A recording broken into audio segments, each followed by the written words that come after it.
parenting is a full-time job, especially in the summer. With all the kids home, the hours almost seem to increase.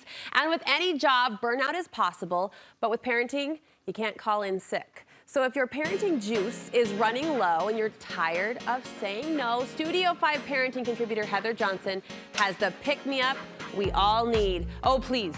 Oh, please. Pick us up, scrape us off the floor, and give us a good shove. Tell me I'm not alone. We're all feeling it, right? We are. We're feeling it. We're kind of, at that line where we've got a week or two left until we're heading back to school, and we've got schedules again. And right now, we're kind of clawing our way there sometimes. There's a dozen memes out there like June mom is not the same as August mom. Just last week, Heather, we're pretty locked down on screen time at my house, and they're young, so we can manage that a little bit more closely. But even I found myself saying, okay, whatever you want. Throwing iPads out like confetti. You get to that point where you just give in. We do. We get to that point. And, there's a couple things that contribute. We can look at this as kind of running out of juice, but this burnout that we start to feel, and there's a normalcy to it because life has a lot of things going on. But this idea that when we get in these situations, we probably have some pretty unrealistic expectations we want to look at, and that contributes to burnout. Most of them are not real. Most of them are the shoulds and I have tos, the things we've decided in our minds need to be done in order for me to be a good mom, right? A good mom never uses it or lets her kids have a tablet. That's what a good mom does, right? That's the story in our brain. That's the story we tell ourselves. And so those unrealistic perceived expectations, when we don't have enough face-to-face connection, that contributes to this loss of parenting juice, the burnout that we're talking about. And so we can go back and revisit and start questioning those things. And another thing that contributes that we don't often recognize is not enough family support. And we look at that sometimes and think, well, wait a second, what if I don't live by family? We don't just mean physical. This means, do you have family that you could call, that you could rely on, even if it's just through a phone call or through a text message, to be able to say, this is a challenge, or man, school doesn't start for another week, or it's been a long day. These connections with family, they really do help contribute to a lack of burnout, right? To overcoming Just this. being able to talk about it with someone who also loves these little creatures like I do. I saw a fascinating study last week, and I didn't dive too deep, but it found a correlation between involved grandparents and happy marriages. Absolutely. And I thought, of course, if you've got that family support, you're going to thrive in a different way. Absolutely. And so when we don't, we get burnt out quick, right? When we don't have those connections, and those generational connections are pretty powerful. We see this manifest itself in lots of ways. Burnout is being moody. It's losing sight of the value system. It's being very reactive in the moment instead of considering what we want long term. It's feeling like we're not good enough, we're irritable, we're annoyed. All of those things are really good signs that there might be burnout going on. All right, there's burnout going on. So let's turn it around. You say we can start by questioning our values. Always start there. And what I mean by this today is actually asking questions that allow us to slow down for a second so we can change direction, right? When we feel burnt out, we lose track of where we're headed. We lose our direction. And so some key questions we can ask just simply is what I'm about to do support who I want to be? In the moment. In the moment, right? You're at the end of the day, it's 5 o'clock, you're, like you said, iPads like confetti, or you're becoming impatient to simply ask, is what I'm about to do support who I want to be? Another really great way to question our values, remember we're trying to come back to that long-term value system, is to be able to ask ourselves any sort of question about relationships. Like, what's most important in our relationship right now? Well, if I'm looking at our 6-year-old or our 17-year-old and I'm asking, what's most important right now? That allows me to let go of what might be overwhelming or the tiredness or the moodiness and really focus on what that relationship needs. And even shake the task, I would imagine. We get so task-driven sometimes and the frustration hits because I'm not allowed to get to dinner or because I'm not allowed to unload the dishwasher. But I like that point of looking at the person. The relationship and what we want with that. And those tasks, when they get in the way, what happens is we then start to turn our kids into objects. Like you just said, now they're in the way of the dishwasher. Well, that's funny because the relationship with our kids means much more than those dishes. I don't care if they're clean or dirty. And so as soon as we find ourselves in that position, now we've objectified them. And now everything becomes so much more complicated. You want us to be more mindful. Mindfulness is willing to be honest with yourself. Oh, that's an interesting definition. It is. It's a willingness to be really honest with me. To be honest. To be honest with me, which means I'm going to look at my schedule and be honest if it's overcrowded or if I'm overscheduled, and honestly look at it and be willing to take something off. Honesty means I'll look at myself and say, you know what? I lack patience and I need to gain those. Honesty means I can look at myself and see where the shortcomings or the strengths might lie, and I will actually do something about them. instead of justifying that it's okay. Well, everyone's kids are in sixth thing, so surely I have to keep this up, right?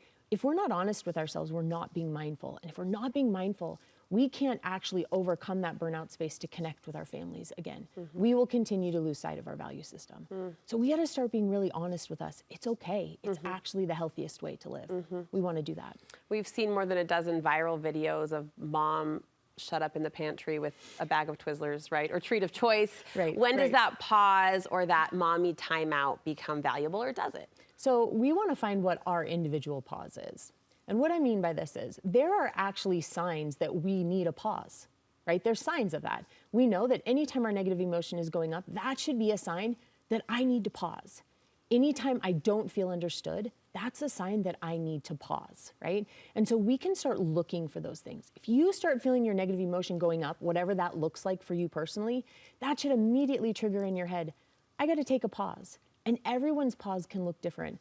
Pauses that work really, really well are actually things that make our mind become distracted. Anything physical, push-ups, sit-ups, jumping jacks, anything like that. The alphabet backwards that makes our mind think. Your pause can be unique, but if we'll take a pause for just a second, it will change the trajectory of that in that moment. And your challenge is to take a mental pause, like do something that will engage my brain. Because it isn't about the physical actions that are the problem. It's that our mind isn't in the right place. It isn't that physically I don't know what to do next. It's that mentally I've gone to a place where I'm not seeing things clearly. I've lost sight of my values, or I'm seeing my kids as object, or I'm putting the dishwasher over the relationship. So if we can create a mental pause, then what will happen next is we will feel different and we will naturally then act different. So if you don't know what your pause is, find it. Find what that pause can be to just slow you down enough. There is actually a window of time in our brain where we get to make decisions about which direction we're going to go. And that's what that pause is. I love that. We should respect that. I love that. Respect the pause. Respect the pause. You want us to invest in relationships during these times of burnout. Always invest in relationships. You know, there's always that saying that cash is king, relationships are king. Whatever you want to have happen in your family, it has the potential of happening if you build relationships first. First and foremost. This isn't just our family system. This is friends, if that's important. This is extended family. But we have to put energy into relationships if we don't want to be burnt out. Relationships fuel us. They give us energy. Burnout is what takes it away. And someone might be saying that they feel like it's not the relationship, but maybe the person that sucks me dry. And you're saying it's an outlook shift. Absolutely, it's an outlook shift. Now, don't hear that if there is someone who might not line up with the way you want your relationships to go, that it feels unhealthy, that then you would put all your time and energy into that. Right, but a little child, for example, or a teenager that's sucking me dry, you're saying we're not looking at that person with the right lens. It's exactly right. Because right now, in your head, like you just said, you're hearing you suck me dry. And if that's what I'm hearing in my head, I am not building a relationship. I'm not looking at the relationship. Right. I'm not looking at the relationship itself. And so we have to shift that mental, again, in our minds to actually consider who we're looking at. So that we're not telling ourselves. If you tell yourself all day that your kids are sucking you dry, they will suck you dry. That will actually happen. So instead, we have to hear a different narrative in our head about this situation. Wise. Or we will always live in a state of burnout. Wise. And we also want to make sure that we're very responsible when we are managing all the things that come to this recharge.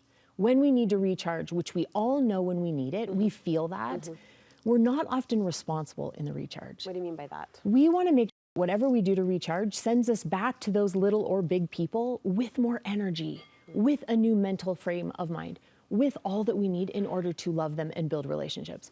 Lots of times we take a break and our recharge are filled with things like social media. And I know we poke at that a lot, but we continue to see that the more time we spend with social media, the less happy we are in life.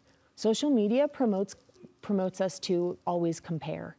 And when we compare, we literally find ourselves burnt out. You want to burn yourself out quick?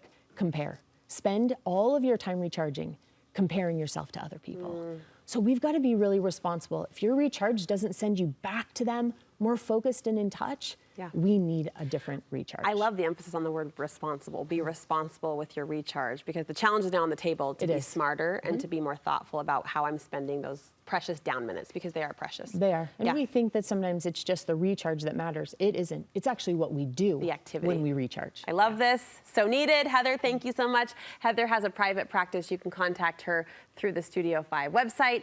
Thank you again. We'll be right back.